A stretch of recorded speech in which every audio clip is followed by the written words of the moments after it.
ya, Bapak Ibu sudah saya berikan link YouTube, tetapi untuk memastikan bahwa Bapak Ibu benar-benar melihat gitu ya, atau melihat video YouTube-nya, mungkin saya review sedikit mengenai sejarah hukum dagang. Nah, tentu Bapak Ibu bukan sesuatu yang baru mengenai hukum dagang, yang pasti hukum dagang ini adalah bagian dari hukum perdata gitu ya, yang mengatur mengenai perniagaan atau hubungan dalam hal ini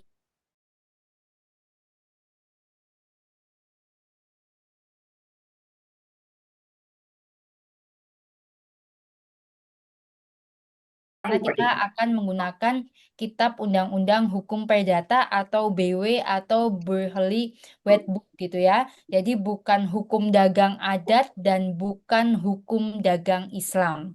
Nah, tentunya hukum dagang yang kita pelajari adalah hukum dagang yang kemudian disusun oleh pemerintah.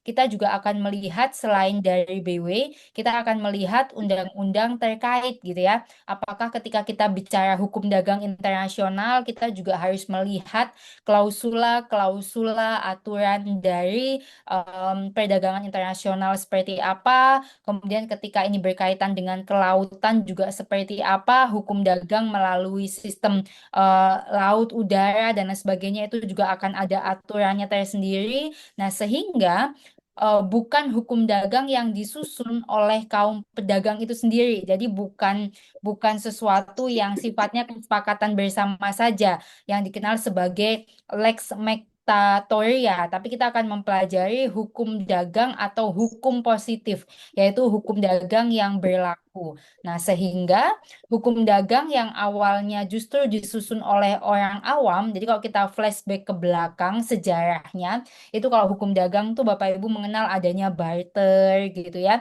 atau bahkan sekarang di daerah-daerah tertentu di Indonesia itu pun masih dilakukan gitu ya. Nah, tetapi kemudian berkembang nih sejak abad ke-11, kaum pedagang sudah memiliki hukum dagang atau lex mactatoria. Nah, sebetulnya kalau Bapak Ibu membaca buku yang saya menerbitkan satu buku judulnya Rekonstruksi Hukum Perdata, di situ saya jelaskan bahwa hukum perdata kita atau KUHP kita ini sudah hampir 2 dekade ya Bapak Ibu ya. Sorry, sudah ratusan tahun sebetulnya. Jadi kalau di negara asalnya itu sudah dirubah selama 9 kali, udah dibuang ke tempat sampah, di tempat kita belum juga dirubah. Nah, kalau Bapak Ibu tahu bahwa belum lama Kitab Undang-Undang Hukum Pidana kita, Alhamdulillah sudah disahkan yang baru gitu ya, meskipun masih banyak pro dan kontra dan penyesuaian, tetapi setidaknya sudah lebih mengakomodasi atau mengakomodir kepentingan bagi rakyat Indonesia. Jadi udah mulai ada perkembangan yang cukup signifikan, tetapi belum dengan KUHP kita. Jadi KUHP yang Bapak Ibu pegang ini adalah produk tinggalan Belanda yang di tempat asalnya sudah dirubah berkali-kali gitu ya. Nah, kemudian berkembang lagi di era kebangsaan atau nation state di abad ke-17. Jadi kalau abad ke-17 kurang lebih tahun 1600-an gitu ya, mengakibatkan pemerintah mengambil alih penyusunan hukum dagang. Nah, waktu itu ada kodifikasi, kemudian ada penjajahan, kemudian kodifikasi hukum juga tersebar ke seluruh dunia, dan kemudian dipaksakan oleh lembaga peradilan. Jadi waktu itu ya memang produknya Belanda, produk jajahan gitu ya. Produk Belanda, produk jajahan dan ditinggalkan gitu ya. Oke, kemudian sejarah ini juga yang pasti menyampaikan bahwa hukum dagang adalah hukum yang sifatnya adalah private law gitu ya. Jadi sangat private. Misalnya saya dan Bu Florenza membuat perjanjian. So this is something that agreement so private gitu ya. Ini adalah antara kesepakatan party to party. Saya B2B, business to business, person to person kan gitu ya. Nah, sumber hukum private Barat ini adalah adalah hukum Romawi, yaitu Corpus Juris Civilis. Nah, diterima sebagai dasar filosofis hukum Barat sampai saat ini, gitu ya, sampai saat ini. Nah, namun Corpus Juris Civilis ini tidak meregulasi secara khusus bidang perdagangan. Jadi waktu dahulu, ini hanya mengatur hukum private, tapi kemudian secara specifically itu bergantung pada kesepakatan para pihak. Ingat di Kitab Undang-Undang Hukum Perdata menyampaikan bahwa kesepakatan para pihak adalah undang-undang bagi mereka yang membuatnya, gitu ya. Nah, tetapi yang harus dipastikan bahwa kesepakatan para pihak ini tidak boleh merupakan perbuatan melawan hukum. Manakala perbuatan melawan hukum, maka otomatis batal demi hukum. Nah, gitu ya, karena 1320 mengatakan bahwa ada 4 unsur dalam membuat perjanjian. Salah satunya adalah sebab yang halal, kan gitu ya. Nah, apabila tidak memenuhi unsur, maka batal demi hukum. Nah, kembali kemudian di abad ke-17, di tahun 1600-an, ini ada negara Prancis yang kemudian muncul sebagai kekuatan baru di benua Eropa pada abad 11 yang kemudian melengkapi hukum Romawi. Nah, kemudian pemerintahan Raja Louis XIV ini membuat 2 peraturan. Ini Bapak Ibu nggak perlu terlalu detail, nanti takut ini keluar dalam ujian gitu ya. Ini saya bercerita aja, membawa imajinasi Bapak Ibu membayangkan hukum dagang. Ya. Yang pertama adalah Ordonnance de Commerce ini di 1673 dan Ordonnance de la Marine gitu ya di 1681. Nah, kemudian di tahun 1807 peraturan tersebut kemudian dikodifikasi gitu ya, kode de commerce yaitu Raja Napoleon gitu ya. Jadi zaman dulu tuh ya, sejak kita belum ada gitu ya, penjajah kita tuh memang sudah melakukan satu aktivitas jual beli dan lain seterusnya untuk kemudian menjadi negara dan mampu menjajah tanda kutip gitu ya. Nah, kemudian Prancis ini juga memiliki kodifikasi yaitu Code of Civil dan Code de Commerce. Nah, Prancis kemudian menguasai Belanda. Jadi kita dijajah Belanda, tapi sebenarnya Belanda ini juga jajahan Prancis gitu ya. Jadi kemudian berkelanjutan gitu ya, sehingga kedua kodifikasi ini diberlakukan di negeri Belanda gitu ya. Nah, selanjutnya eh, segera setelah merdeka, Belanda bermaksud memiliki aplikasi hukum nasionalnya sendiri. Mungkin Mas Jordiansyah sepertinya ya bisa di mute. Ini kemudian pada 1 Oktober 1838, pemerintah Belanda kemudian memberlakukan BW atau Burgerlijk Wetboek yang sampai saat ini Bapak Ibu pegang. Jadi kalau zaman saya masih menggunakan KUHP yang warnanya putih dan ungu dari R. Suroso ya. Itu yang bahasanya kadang-kadang bikin mumet. Apalagi setelah KUHP ada, kita belajar KUHD. Jadi kalau saya cerita intermezzo sedikit, dulu zaman saya kuliah, ada namanya salah satu dosen yang sangat killer kalau belajar hukum perdata. Sampai-sampai kalau beliau ngajar itu, Bapak Ibu, beliau itu pakai sepatu yang bunyinya tuh tak, tak, tak gitu ya, kayak sepatu kayu gitu, yang saking mengerikannya. Jadi ada teman saya yang di pojokan. Jadi kalau kita baru masuk hukum dagang gini, saya panggil satu-satu. Misalnya Ibu Endah, gitu ya. Kemudian Pak Ridwan gitu ya, atau Pak Roni gitu ya. Sudah berapa kali Anda mengikuti mata kuliah hukum dagang? Itu bisa ada yang jawab, ini kali keempat ngulang ke yang keempat, ini ngulang ke yang kelima, ini ngulang yang keenam gitu ya. Saking sulitnya ya pada zaman itu, dan sampai ada teman saya saking takutnya begitu ditanya pingsan.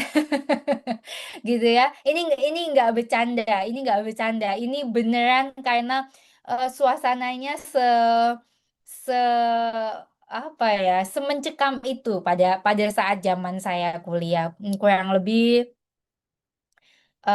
Sekarang 2025, which is berapa tahun yang lalu ya? Saya 2011 gitu ya. Jadi hampir 14 tahun yang lalu gitu ya. Jadi masih seperti itu. Nah, jadi ternyata dari 1838 Bapak Ibu sekalian. Jadi produk yang Bapak Ibu pegang tuh udah 200 tahun gitu ya.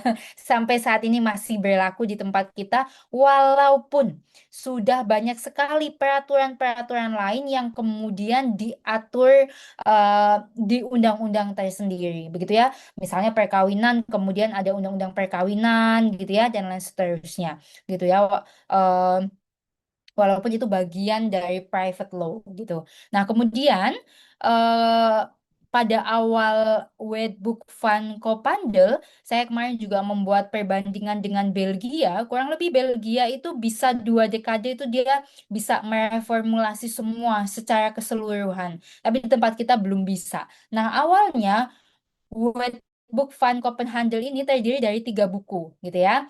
Buku ketiga KUHD berjudul Peraturan-Peraturan dalam Hal Ketidakmampuan Pedagang. Jadi maksudnya adalah, Bapak Ibu nanti jangan bingung kalau bertemu dengan bahasa-bahasa terjemahan, sehingga bahasanya makanya perlu ada kelas hukum dagang karena pasti nanti kita akan belajar juga interpretasi dari bunyi pasal. Nah, dalam hal peraturan-peraturan dalam hal ketidakmampuan pedagang ini maksudnya adalah bahwa tadi kalau kita lihat sejarahnya, dahulu semua diatur antara pedagang dan pembeli, tetapi kemudian dikodifikasi, dibuat satu undang-undang yang kemudian mengatur segala sesuatu yang sebelumnya menjadi kerancuan dalam proses jual beli.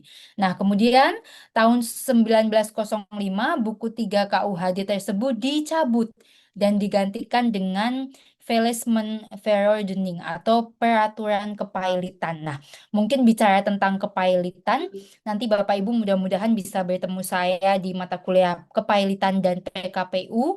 Jadi kalau di bidang hukum ya, Bapak Ibu ya, menjadi kurator atau mempelajari kepailitan dan PKPU adalah kasta tertingginya hukum, gitu ya. Bisa dikatakan seperti itu. Karena memang memiliki kompleksivitas yang cukup tinggi dan juga sedikit lebih sulit gitu ya. Nah, sehingga itu nanti juga akan Bapak Ibu pelajari di semester selanjutnya. Nah, sehingga dahulu KUHD hanya terdiri dari 2 buku saja. Nah, berbeda dengan Code de Commerce yang mengenal peradilan khusus perniagaan, Wetboek van Koophandel ini tidak menyediakan peradilan khusus. Nah, beda ya dalam konteks kita sekarang ada namanya pengadilan niaga. Jadi khusus dalam hal pengaturan private yang berkaitan dengan bisnis, kita dapat menyelesaikannya di pengadilan niaga atau kalau itu sifatnya adalah negosiasi dan arbitrase, maka bisa diselesaikan di Badan Arbitrase Nasional Indonesia atau BANI. But as the information, kalau Bapak Ibu lihat Hotman Paris misalnya gitu ya, kok dia kaya banget, apakah dia kaya sukses as a lawyer karena handle masalah artis? Enggak, Bapak Ibu. Hotman Paris itu bisa sukses karena dia adalah kurator, yaitu menangani masalah kepailitan dan PKPU, dan juga beliau sangat sering beracara di SIAK atau Singapore International Arbitration Center, yaitu yang menangani kasus-kasus permasalahan hukum bisnis gitu ya secara internasional. Biasanya misalkan saya kemudian membuat perjanjian dengan asing, dengan perusahaan milik asing dari China misalnya. Kami menyepakati manakala ada permasalahan, kami akan selesaikan di SIAK. Kenapa bukan pengadilan? Karena biasanya kalau dalam konteks bisnis, person to person atau corporate to corporate, lebih senang atau lebih prefer uh, to finish the dispute itu di lembaga arbitrase. Soalnya ini akan sifatnya akan tertutup sehingga tidak menciderai citra dari perusahaan gitu ya. Karena ini sangat private. Nah, jadi nanti kalau Bapak Ibu mudah-mudahan kita ada waktu, kalau hukum perdata itu kalau Bapak Ibu lihat sidangnya, mungkin tadi ada beberapa yang bekerja di LBH ya. Kalau Bapak Ibu lihat sidang pidana itu kan ada pembuktian, seru ya. ada ada saksi ahli dan lain seterusnya. Tapi kalau hukum perdata itu Bapak Ibu kalau lihat sidangnya itu senyap, sunyi, senyap karena itu bagaikan perang dokumen. Jadi siapa yang punya dokumen yang lebih kuat, maka dia yang akan biasanya akan memenangkan kasus dan dalam perkara itu ya. Nah, sifatnya juga seperti itu, mereka lebih suka menyelesaikan di Badan Arbitrase Nasional, baik di Indonesia maupun kalau dengan perusahaan milik asing atau dengan asing, kita lebih senang menyelesaikannya di SIAK karena apa? Waktunya lebih cepat, biayanya juga terukur, biasanya 10% dari nilai perkara, dan lain seterusnya yang pasti lebih efektif and efisien. So, mereka lebih suka menyelesaikannya di BANI ataupun di SIAK. Nah, perselisihan perdagangan ini diselesaikan melalui peradilan umum di bidang keperdataan pada umumnya. Nah, ini dulu ya, dulu belum ada pengadilan niaga. Nah, kemudian inilah sebabnya mengapa hukum dagang masuk dalam bagian besar dari hukum perdata.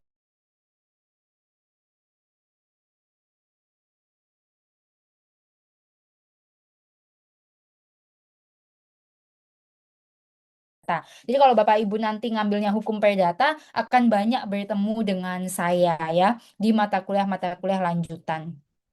Nah, kemudian selanjutnya kita masih belajar sejarah. Kemudian Wetboek van Koppen ini dan For Indonesian ini atau Kitab Undang-Undang Hukum Dagang kemudian diberlakukan di Hindia Belanda pada 1847 berdasarkan asas konkordasi. Masih ada nggak yang ingat apa itu asas konkordasi? Silakan Bapak Ya, Ibu. Bu, Ya. asas konkordansi ya. Asas di mana hukum negara kita mengadopsi hukum dari peninggalan Hindia Belanda atau Belanda ya. Jadi hukum-hukum lama yang peninggalan kolonial itu kemudian dikodifikasi adopsi untuk diberlakukan sebagai hukum nasional ya. Oke, siap. Terima kasih Pak Usman ya. Ya, gitu yang kemudian tetapi disesuaikan terlebih dahulu dengan culture kita. Karena kan kalau kita bicara Lawrence Friedman, dia bilang dalam asas konkordasi itu setidak-tidaknya harus memuat substance, gitu ya. Kemudian substansi, kemudian culture. Sesuai nggak dengan hukum kita? Kemudian kalau sudah sesuai secara isi dan secara culture, maka akan diberlakukan, yaitu dikonkordasi itu tadi. Gitu. Nah, dahulu gitu ya Kitab Undang-Undang Hukum Dagang kita terdiri dari 3 buku, yaitu buku satu tentang dagang pada umumnya, buku dua tentang hak dan kewajiban pelayaran, dan buku tiga tentang kepailitan. Nah, kita akan bertanya, jadi kalau Bapak Ibu dahulu itu belajar sejarah, hukum dagang pasti akan banyak bicara tentang hukum kelautan dan pelayaran. Nah, kenapa? Karena di Indonesia sebagian besar wilayah kita adalah lautan, kan gitu ya. Sehingga memang dahulu itu sistem perdagangan kita, transportasi yang paling amat sangat merajai itu adalah sistem kelautannya, gitu ya Pak ya, Bapak Ibu. Kemudian pada tahun 1906 dirubah menjadi 2 buku saja karena buku kepailitan dijadikan undang-undang tersendiri. Nah, kalau sekarang ada di Undang-Undang 37 tahun 2004 gitu ya. Nah, kemudian pasal 2 sampai dengan pasal 5 Wetboek van Koppen ini kemudian dicabut juga berdasarkan Statbat 276 tahun 1938. Nah, ini kalau kita lihat sejarahnya bahwa dahulu di pasal 2 ini bahwa pedagang adalah mereka yang menjalankan perbuatan-perbuatan dagang sebagai pekerjaan sehari-hari. Kemudian ini bertentangan dengan pasal 4 yang menyebutkan bahwa komisioner, makelar, pelayan termasuk juga sebagai perbuatan dagang gitu ya. Nah, jadi apapun yang menghasilkan dan ada transaksi di situ kemudian di pasal 4 disebutkan bahwa itu merupakan bagian dari dagang.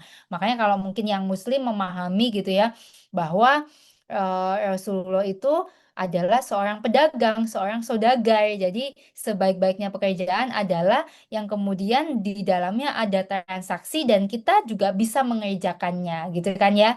Nah, oke selanjutnya intermezzo aja bahwa perbuatan dagang adalah perbuatan-perbuatan mengenai pembelian barang-barang untuk dijual lagi. Jadi nggak harus kita memproduksi, tapi bisa saja kita beli dan dijual lagi. Seperti belum lama ini saya ke Guangzhou ya, ke China ya, Bapak Ibu ya. Saya benar-benar melihat langsung di sana bagaimana semua hal itu memang mereka produksi sendiri. Sampai mungkin yang ibu-ibu ya itu ibu-ibu bisa lihat misalnya bucut gitu ya. Bucut pakai peniti itu, peniti kita kok beli di Shopee kok murah banget ya gitu ya. Nah, itu ternyata gitu ya.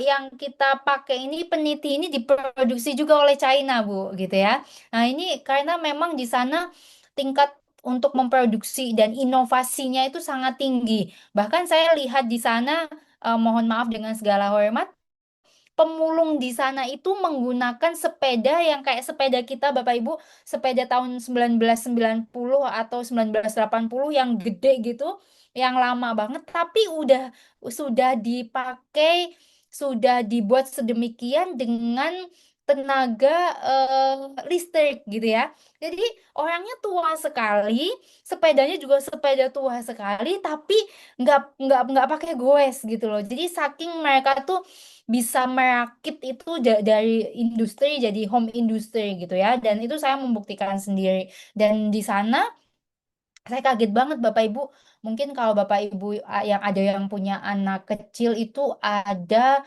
namanya apa ya Bapak Ibu ya, buka kalau Uniqlo kan baju-baju ya, yang tempat mainan itu apa ya Bapak Ibu ya, tempat mainan-mainan yang kayak blind box gitu. Apa ya namanya kalau di mall-mall tuh, em, tempat-tempat mainan lah gitu ya. Mungkin kalau yang di sini dijual kayak 50.000. Miniso mungkin Bu, Ya, Naiso. ya, Miniso gitu-gitu ya Bapak Ibu ya. Itu ada namanya blind box. Jadi anak-anak tuh beli nggak tahu isinya apa. Jadi kayak tebak-tebakan aja nanti dapet apa gitu kan. Di situ kurang lebih 50 sampai 70 sampai 90.000. Di sana ibu-ibu itu cuma 5.000 rupiah gitu. Jadi saya sekaget itu dan akhirnya saya juga punya toko mainan ya. Saya punya toko mainan, kolaborasi dengan teman saya di daerah Bogor ya. Itu kami ambil dari China gitu ya. Jadi itu masuk dalam perbuatan dagang, yaitu perbuatan mengenai pembelian barang untuk dijual lagi. Jadi saya ke sana memang sengaja untuk melihat mana nih yang bisa di reseller lagi, dijual kembali gitu. Nah, bahkan kalau sekarang ada lagi di Thailand ya, di Thailand juga terkenal sekali, itu barang-barangnya sangat murah gitu ya. Nah, kemudian ternyata realitasnya banyak kegiatan perdagangan yang melakukan pembelian barang tetapi tidak untuk dijual lagi, melainkan disimpan sebagai aset perusahaan. Nah, ada juga yang seperti itu ya. Kemudian di samping itu barang-barang yang diperjualbelikan bisa juga tergolong barang tetap, bukan barang-barang yang dapat dipindah-pindah gitu ya. Misalnya sebenarnya ini adalah sesuatu yang in konteks dalam dalam konteks sekarang ini ya, tidak terlalu relevan ya Bapak Ibu ya. Ini karena kita bicara sejarah gitu ya. Nah, sehingga dengan dihapuskannya pasal 2 dan pasal 5, maka istilah pedagang kemudian diganti dengan perusahaan yang lebih luas maknanya. Jadi kalau dulu pedagang itu ya orang perorangan, kemudian ada badan usaha gitu ya atau perusahaan bisa bentuknya PT, kemudian yayasan dan lain seterusnya, adalah perluasan makna, tapi sekarang di undang-undang kita juga terbaru ada namanya perseorangan. Jadi sebenarnya perseorangan itu ya sama aja kayak pedagang biasa, tapi ini pajaknya dan lain sebagainya ini lebih clearance gitu ya, walaupun masih menimbulkan banyak permasalahan. Oke, kemudian selanjutnya ini kita masuk ke pemberlakuan Kitab Undang-Undang Hukum Dagang. Jadi sebetulnya awalnya Wetboek van Copenhagen ini hanya berlaku bagi golongan penduduk non-pribumi. Artinya mereka yang Barat, kemudian Chinese yang ada di Indonesia, ini digunakan oleh non-pribumi. Nah, tapi bagi pribumi berlaku hukum adat kecuali mereka melakukan penundukan diri. Nah, penundukan diri ini maksudnya misalnya kawin dengan saya tidak bicara menikah ya, karena undang-undang kita bicara undang-undang perkawinan gitu ya. Ini kawin dengan mereka yang bule atau kawin dengan orang Belanda, kemudian kawin dengan orang Chinese gitu ya. Itu namanya menundukkan diri. Sehingga detailnya di pasal 131 dan 163 itu kemudian disampaikan ada golongan Eropa dan golongan Timur Asing yaitu Tionghoa, Arab dan lain-lain. Kemudian golongan Bumi Putra yaitu golongan kita lah ya, pribumi gitu ya. Nah, kemudian penduduk pribumi di Hindia Belanda ini juga merupakan bangsa yang tidak terbelakang. Mereka memiliki sistem hukumnya sendiri yaitu hukum adat yang ditaati dan dilaksanakan. Kemudian contohnya jauh sebelum dijajah bangsa Barat, pribumi sudah terbiasa membuat perjanjian adat dengan saudagar dari Venesia, Arab, Portugis, China, India. Jadi kalau Bapak Ibu mungkin ada yang di sini orang Chinese, orang Arab, mungkin Portugis gitu ya.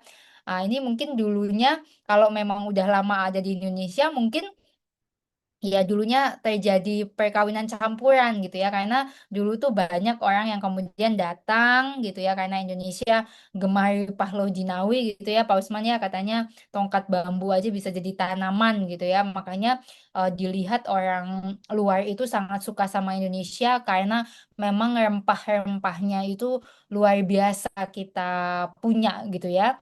Nah, kemudian pertanyaannya, mengapa setelah Indonesia merdeka, kita mengadopsi hukum Belanda, bukan menerapkan hukum original pribumi? Nah, ini kan menarik ya. Kita dijajah Belanda, padahal disampaikan bahwa kita nih punya hukum tersendiri gitu. Tapi kenapa kita adopt it gitu? Why should us to adopt it gitu kan? Nah, ternyata di aturan peralihan pasal 2 Undang-Undang Dasar 1945, kemudian segala badan negara dan peraturan yang masih langsung berlaku selama belum diadakan yang baru menurut Undang-Undang Dasar ini. Sayangnya, hukum adat kita itu sifatnya belum benar-benar tertulis. Sayangnya.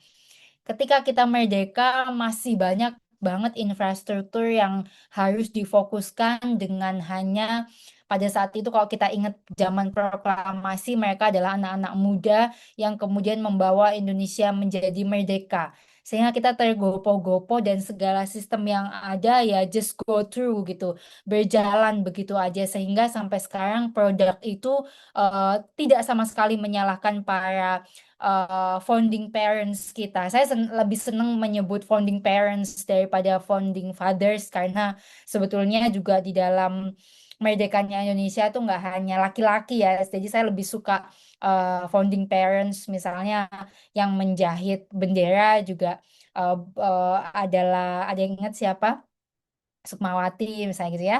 So, ya saya lebih senang menyebut founding parents. Jadi ini alasannya kenapa kita orang pribumi tapi kemudian adopted dari aturan Belanda. Karena memang pada saat itu kemudian di aturan peralihan disebutkan demikian. Nah, kemudian perkembangannya di kitab Undang-Undang Hukum Dagang tentu sesuai perkembangan zaman. Kemudian kitab Undang-Undang Hukum Dagang dirasa semakin kurang memenuhi atau kurang mengikuti perkembangan yang ada. Nah, terus kemudian kita dapat melihat apa saja sih sesuatu yang masih kurang. Nah, kemudian kita akan lihat bahwa kemudian di bagian aspek perbankan, merek dagang, perlindungan konsumen, larangan monopoli, perdagangan curang, e-commerce belum diatur. Walaupun inside of it gitu ya, walaupun when we talking about the no regulation existing, regulasi yang um, existing gitu ya saat ini semua ini sudah diatur. Tapi apakah masih Apakah masih banyak pelanggaran, Bu? Tentu masih, tapi setidak-tidaknya pada saat itu memang hukum dagang itu belum mengatur mengenai aspek-aspek yang tadi saya sebutkan. Sehingga kemudian banyak tambahan-tambahan, kemudian banyak disusun undang-undang sektoral perdagangan. Dibentuknya undang-undang dan disahkannya undang-undang perlindungan konsumen, larangan praktik monopoli dan persaingan usaha tidak sehat. Kemudian ada undang-undang pasar modal ya. Tadi ada yang bekerja di sekuritas gitu ya. Nah, ini sangat-sangat sangat clearance ya. Kemudian ada lagi undang-undang hak kekayaan intelektual. Jadi kalau kemarin ada isu-isu mengenai mechanical right, misalnya ada property right, misalnya Bapak Ibu tuh sempat, kalau Bapak Ibu ingat mungkin kurang lebih 6 bulan yang lalu tuh Bapak Ibu kalau ke kafe, kalau ke Indomart, kalau ke mall itu tiba-tiba menjadi bising karena itu menjadi banyak permasalahan ketika property rights, ketika mechanical right itu dipermasalahkan gitu ya. Nah, itu berkaitan dengan undang-undang hak kekayaan intelektual ataupun merek-merek dagang itu kemudian sudah ada turunan atau undang-undang tersendiri. Nah, ini juga merupakan bagian dari rumpun subspesialis hukum dagang. Oke, nah ini udah sampai di slide akhir bahwa perdagangan berkembang melalui inovasi, tetapi bertahan melalui hukum yang memberikan kepastian. Jadi intinya bahwa pelajaran hukum dagang ini nantinya Bapak Ibu bisa bertanya kepada saya mengenai sesuatu yang sifatnya inovatif. Jadi kalau tadi saya sebutkan, kalau dahulu mungkin ini sekedar intermezzo, kalau dahulu sangat penting kita bisa belajar bahasa Inggris karena kita bisa kemana saja gitu ya. Nah, itu yang sangat dipegang pegang teguh oleh orang tua saya, and alhamdulillah saya menguasai bahasa Inggris dengan baik. Tapi kalau sekarang saya sarankan kalau ibu bapak ibu punya anak jangan cuma bahasa Inggris, tapi bapak ibu boleh lihat negara-negara yang inovatif, misalnya Jepang, China, Korea. Ini adalah negara-negara yang sangat inovatif, yang menciptakan mobil listrik, kemudian segala alat elektronik yang Bapak Ibu pakai gitu ya. Sehingga mudah bagi dia, anak-anak kita untuk kemudian bisa mengembangkan bisnis gitu ya, karena ini yang kejadian. Jadi teman-teman saya yang sekarang sangat sukses itu adalah ada dua teman saya yang sangat sukses karena dia bisa bahasa Jepang, satunya bisa bahasa Jepang, jadi dia jadi lawyer yang pegang hampir sebagian besar perusahaan milik asing atau PMA di Jepang yang ada di Indonesia. PMA Jepang yang ada di Indonesia itu perjanjiannya dia yang urus. Ada lagi saya sedikit cerita, temen saya yang dia emang suka banget, awalnya suka banget K-pop, suka banget Korea. Dia belajar bahasa Korea itu sebenarnya bukan di usia muda pada saat kita kuliah, dan sekarang menjadi salah satu pengacara K-pop dan K-drama yang ada di Indonesia. Jadi hampir semua yang masuk ke Indonesia di Netflix itu teman saya yang urus. Jadi mungkin itu sekedar intermezzo bahwa ternyata kalau kita mau mau inovasi di bidang hukum tadi ya, seperti Bu Novita dan Bu Neneng misalnya, oh kayaknya ada ada yang terpendam nih dahulu yang belum terlaksana gitu ya. Mungkin bisa juga menambah keahlian dengan bahasa-bahasa dari negara yang sangat inovatif. Kenapa mereka maju? Karena mereka berinovasi, menciptakan sesuatu gitu ya. Nah, mungkin itu. Mungkin itu saja Bapak Ibu, di sesi ini sudah ada Pak Usman yang raise hand. Bapak Ibu yang mau bertanya juga bisa raise hand atau bisa langsung open mic-nya. Silakan, kesempatan pertama saya berikan kepada Pak Usman. Silakan Bapak. Ya baik, terima kasih Bu. Eh, saya izin bertanya Bu terkait dengan beberapa hal mengenai kitab apa namanya Undang-Undang Perdata ya, Bergelit Wetbook, kemudian sama Wetbook Van Cophendel dan eh, beberapa aturan mengenai hukum-hukum yang lain. Berdasarkan pasal 2 Undang-Undang Dasar 1945 itu kan di situ bunyinya segala badan negara dan peraturan yang ada di dalamnya langsung berlaku sebelum diadakan undang-undang yang baru. Pertanyaan saya gini Bu, apakah sampai dengan hari ini, menurut informasi sepintas yang saya dapat bahwa BW terus kemudian KUH, apa namanya, Kitab Undang-Undang Hukum Dagang yang merupakan leg spesialis dari BW tadi itu adalah semuanya diadopsi berdasarkan hukum peninggalan kolonial tadi. Apakah keseluruhan peraturan atau undang-undang yang ada di dalamnya, khususnya hukum dagang itu, kita undang-undang hukum dagang, apakah semuanya memang diadopsi secara keseluruhan dari apa namanya, peninggalan kolonial Belanda, ataukah sebagian sudah ada penyesuaian dengan keadaan atau kebiasaan dari hukum, apa namanya, kebiasaan dari orang Indonesia sendiri. Lalu kenapa sudah adanya Kitab Undang-Undang Hukum Dagang, kemudian eh, kenapa harus terbit lagi Undang-Undang nomor 7 ya Bu, nomor 7 2014 tentang perdagangan itu? Apakah di situ nanti ada kemungkinan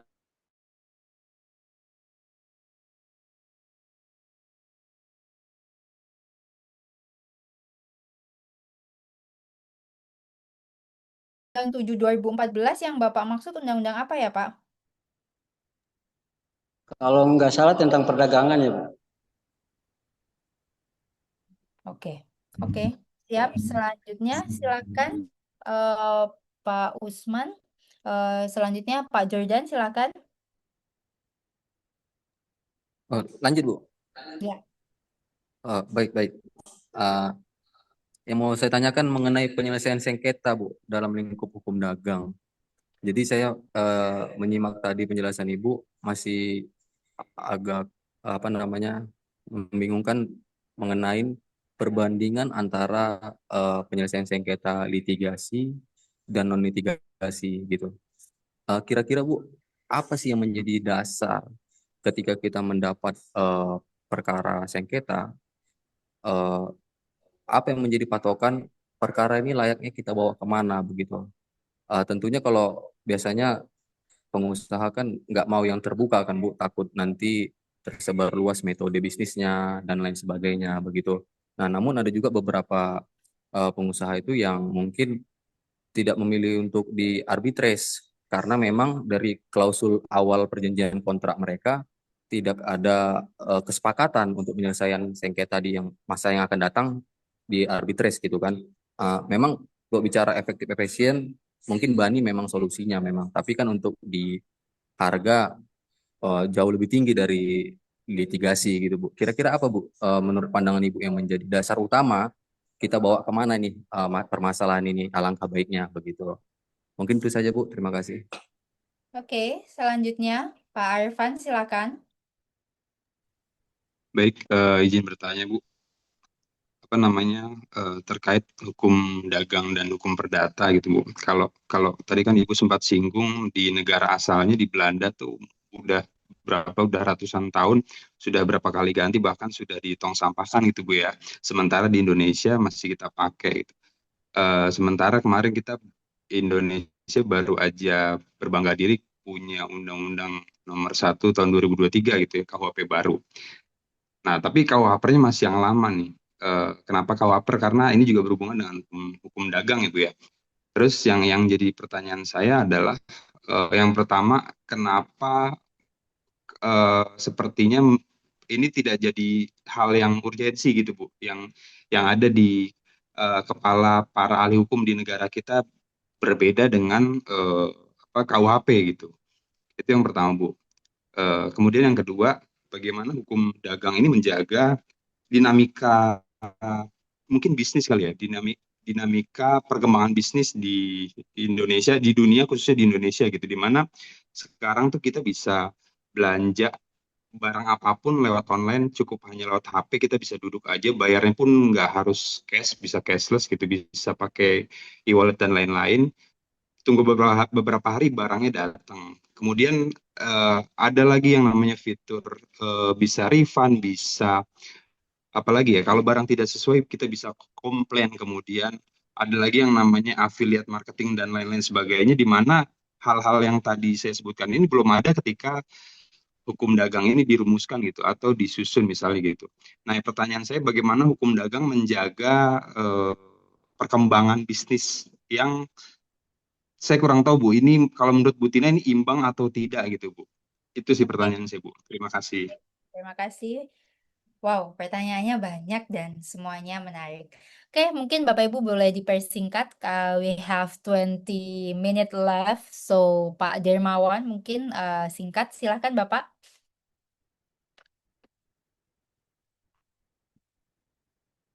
Masih di mute Bapak? Terlalu semangat, Bu. Oke, terlalu semangat. Is it oke? Ya, Ya, gimana Pak? baik.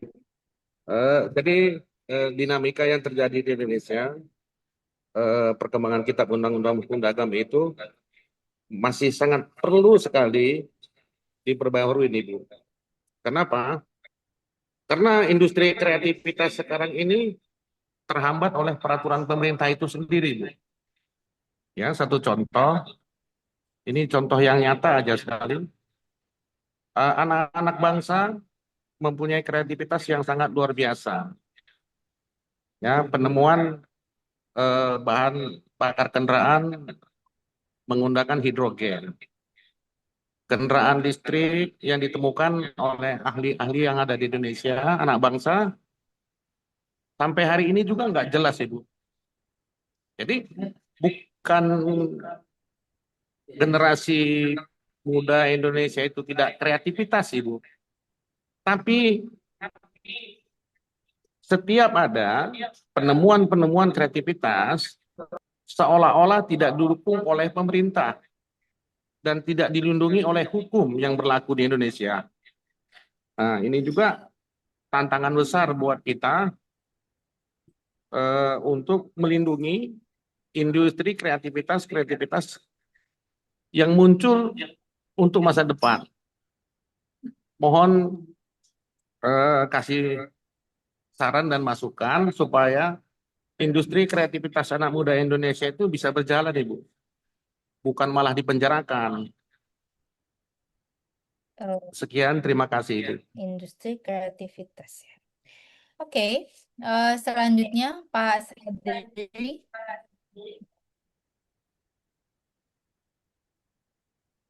Silakan Bapak.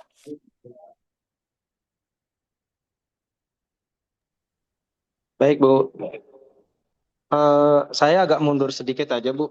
Tadi tertarik juga mengenai penjelasan Ibu dalam sengketa persidangan internasional itu, Bu, yang melibatkan antara pedagang Indonesia dengan pihak luar atau sidang siak gitu ya.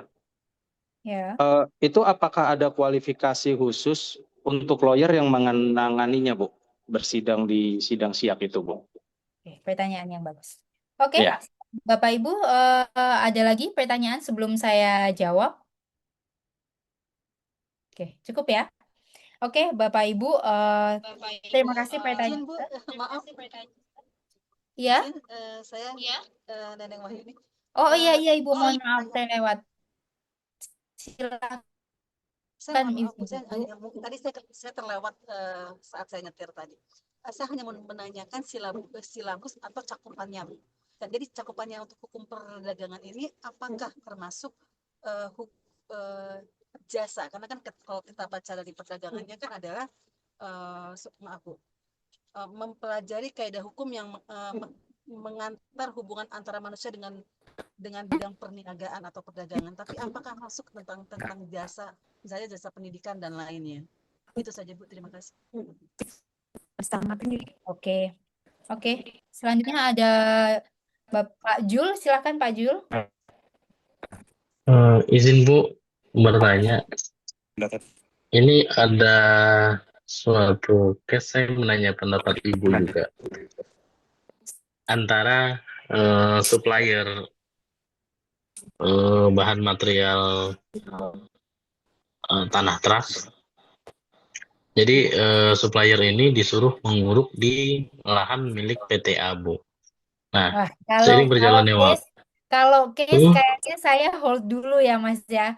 Kalau case karena ini case-nya adalah case yang sangat spesifik kayaknya. Kalau case mungkin saya khawatir waktunya nggak nyampe. Saya jawab dulu. Nggak Nanti cukup ya, Bu.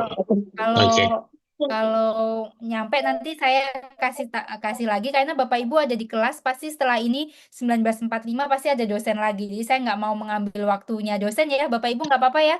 Pak Jul ya supaya Oke, besok Bu. minggu Siap. depan kita harus ketemu. Berarti kalau kayaknya udah memikirkan kasusnya ini kayaknya kasus beneran. Jadi kalau kasus beneran saya undang langsung aja di kantor saya, Pak. Gitu ya. Enggak, Tunggu ya. diskusi menarik antara hukum dagang dengan hukum pidananya juga sih, Bu. Oke, Gitu. kalau itu harus Tapi di nggak apa-apa, kantor Bu. saya, Pak. Baik, Bu. Siap. Terima kasih. Oke, baik, terima kasih. Oke, yang pertama, yang tadi saya jawabnya agak acak ya, tapi saya sebutkan nama supaya nggak bingung. Yang pertama yang akan saya jawab adalah pertanyaan Pak Jordan dan Bapak Sadri ya, karena kaitannya sama. Kalau ditanya litigasi dan non litigasi mau diselesaikan di pengadilan atau mau diselesaikan melalui bani. Yang pasti kalau diselesaikan melalui bani itu ada minimal minimal nilai sengketa kan gitu ya. Minimal nilai sengketa artinya sengketanya ya bukan bukan sengketa yang ratusan juta Bapak Ibu gitu ya. Berarti sengketanya sudah merupakan sengketa besar karena memang fee-nya untuk kita ke bani maupun ke siaknya aja udah 10% Bapak Ibu. Means berarti ada minimal kualifikasi sengketa yang besar. Jadi kalau ditanya mau milih litigasi atau mau milih di pengadilan, ya disesuaikan dengan nilai nilai sengketanya seperti apa kan gitu ya, seberapa banyak. Ya kalau nilai sengketanya 100 juta masa mau dibawa di bani kan nggak mungkin gitu ya. Itu aja simpelnya. Kualifikasinya siapa yang bisa beracara di siak? Yang pasti pertama dia adalah seorang advokat. Yang kedua berarti dia memang menguasai gitu ya, menguasai apa namanya minimal sebenarnya kualifikasinya ya hanya hanya pengacara aja, tetapi kan masalahnya pengacara punya mental nggak buat beracara di siak, berarti kan dia harus bisa berbahasa Inggris gitu ya. Tapi ini sifatnya ya ini aja, maksudnya ya yang pasti dia pengacara, kemudian dia dalam hal ini menjadi kuasa hukumnya siapa, pihak yang bersengketa, kemudian pihak yang bersengketa dengan lawannya memang menyepakati diselesaikan di siak karena berarti ini kaitannya dengan antara perusahaan milik asing dengan perusahaan orang Indonesia ataupun B2B juga bisa person to person tapi berarti personnya satu orang Indonesia WNI, satunya orang asing, kemudian nilai transaksinya besar karena ada perbedaan antara Indonesia dengan China misalnya disepakati kemudian menanganinya di siak. Nah, sekarang pertanyaan yang bagus lagi tadi selain pertanyaan apa kualifikasinya, ya pastinya pertanyaannya kenapa orang banyak ke siak kan gitu ya? Kenapa banyak ke siak? Paling simpel karena Singapura itu adalah jajahan Inggris. Di sana bahasa Inggrisnya paling gampang gitu ya. Artinya bahasa yang paling gampang yang tetap secara internasional itu bisa dipakai ya bahasa Inggris. Walaupun misalnya orang asing itu kan berarti setidak-tidaknya pasti dia bisa bahasa Inggris seenggak bagus-bagusnya orang China nggak bisa bahasa Inggris atau orang Korea nggak bisa bahasa Inggris tetap masih lebih bisa bahasa Inggris dibanding bahasa lain. That's why it's a lot of people in Indonesia when having a business and getting dispute, so they go to siak untuk menyelesaikan itu.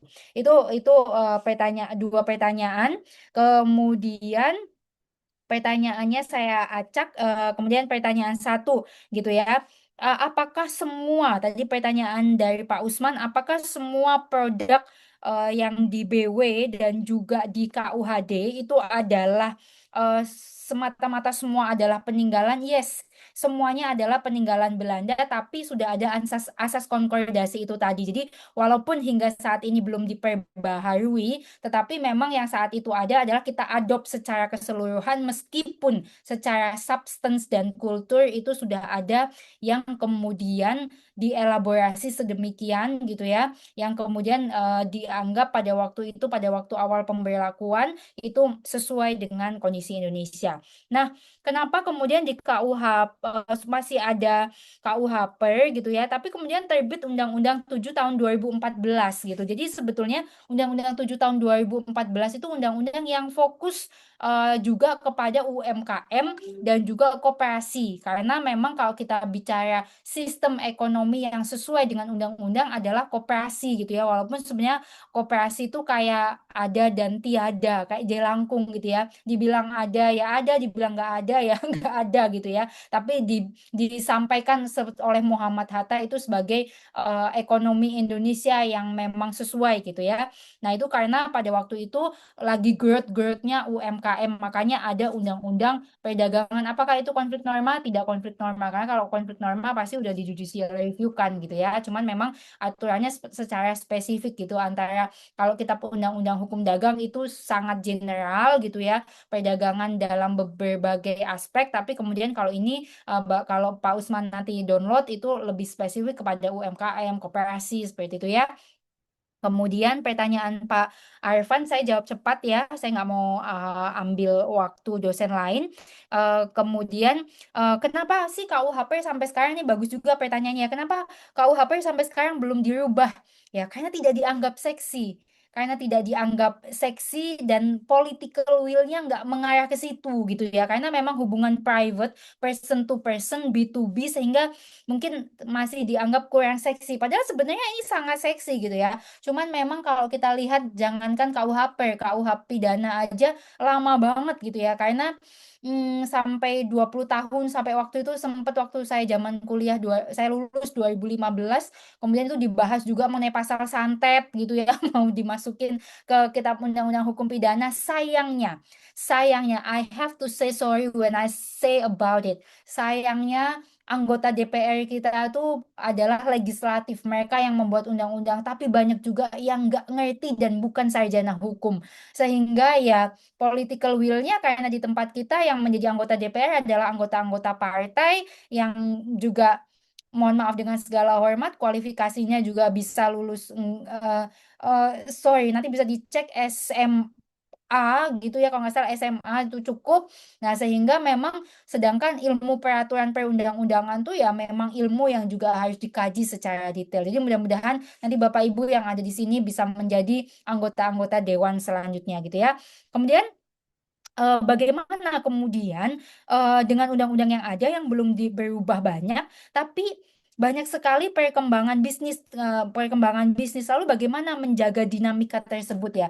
Yang terjadi adalah karena belum mampu merubah undang-undang pokoknya, sehingga dibentuk aturan-aturan pelaksana maupun peraturan-peraturan pemerintah yang memang membreakdown apa yang dibutuhkan. Seperti contohnya, ketika ada Gojek pertama kali ada di Indonesia, itu aturan mengenai ojek online itu belum ada gitu ya. Tapi Gojeknya udah ada gitu loh. Padahal harusnya hukumnya terlebih dahulu. Kemudian akhirnya dimaknai bahwa transportasi berbasis online dan lain seterusnya. Akhirnya dibentuk peraturan pelaksana, peraturan pemerintah yang kemudian ada untuk itu. Seperti juga belanja melalui online dan seterusnya kemudian berkembang. Seperti itu, mudah-mudahan menjawab. Kemudian Pak Dermawan tadi, bagaimana supaya industri kreatif kita ini bisa diakomodasi melalui regulasi? Pak, kalau menurut saya, yang kurang kalau khusus untuk industri kreativitas kita, yang kurang itu bukan regulasinya, tapi yang kurang itu adalah political will pemerintah. Kan gitu ya. Karena gimana nggak political will pemerintah? Tadi saya bilang, saya ke China, saya pakai peniti aja ternyata saya beli di China itu sangat murah Bapak Ibu. Saya beli Rp8.000, mungkin kalau untuk pakaiin peniti satu orang Borobudur beserta beserta mungkin waktu itu Rp8.000 tuh saya dapat 1.000 biji. Ini yang satunya di Indonesia itu kalau masuk Sogo itu satunya 36.000, 3 biji itu 100.000, di sana 8.000 tuh saya bisa dapat 1.000 biji, bayangin gitu ya. Nah, jadi kalau karena di Indonesia itu produksinya sedikit, makanya produk dalam negeri itu sangat sulit untuk bersaing karena produksinya sedikit dan akhirnya lebih mahal gitu kan ya. Jadi kalau untuk industri kreativitas kita memang diperlukan komitmen dari berbagai pihak, baik regulasi, political will pemerintah, sama memang harus ada disediakan anggaran khusus Pak untuk itu gitu ya. Karena kalau enggak dibiayai swasta sendiri kita nggak akan bisa berkembang. Itu Pak kalau menurut saya. Kemudian Pak Sadri tadi udah, kemudian Bu Neneng pertanyaannya apakah kemudian nanti kita akan membahas juga hukum dagang yang berkaitan dengan jasa gitu ya. Karena harusnya hukum dagang itu kita juga membahas mengenai jasa. Karena kan kalau kita hukum dagang nggak cuma kita memproduksi barang kita jual, tapi jasa seperti misalnya saya law firm, misalnya Bu Neneng nanti pengen jadi notaris, itu kan penyedia jasa. Apakah itu akan dibahas juga? Nah, sebenarnya kalau kita bicara kitab undang-undang hukum dagang, Bu, I have to say sorry, we only talking about something that regulated talking about it.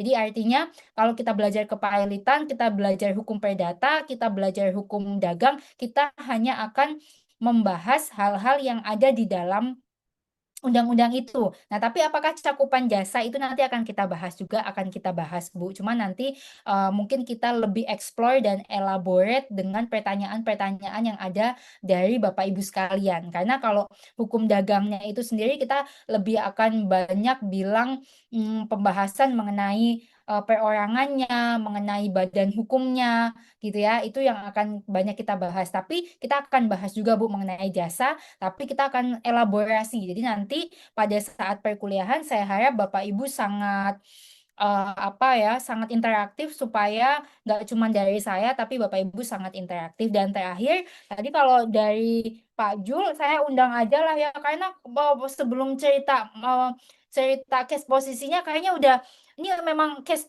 posisi beneran nih gitu.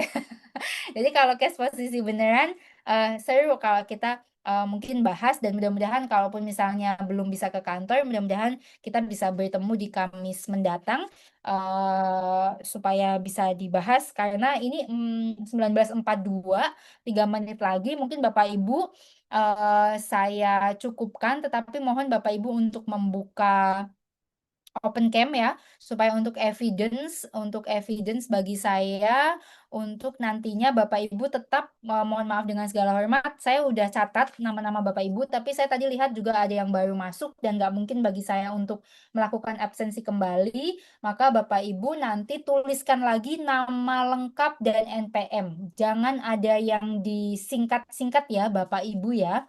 Jangan ada yang disingkat-singkat namanya, misalnya Bu Kristi Walansendo ya udah ditulis semua, kemudian NPM-nya gitu ya. Mungkin itu saja Bapak Ibu, tolong open cam, kita foto terlebih dahulu. Admin sudah siap?